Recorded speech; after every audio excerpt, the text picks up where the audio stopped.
อนนี้อยู่บนภูทับเบิกนะครับผมเองอยู่บนบ้านเช่าแต่มีเต็นท์อยู่ข้างล่างครับลมแรงมากเลยมีเต็นท์พังไปหลายหลังครับอย่างเต็นท์ใบนี้นี่แข็งแรงดีอยู่ไม่มีอะไรเสียหายอันนู้นพังไปแล้วครับตัวนู้นพังไปแล้วส่วนอันนี้มีพังไปแล้วหนึ่งหลังครับเละเทะเลยครับเละเทะครับโอ้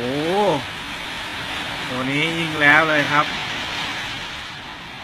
ก็มีเต็นท์อยู่ไม่เยอะแต่ว่าลมแรงมาก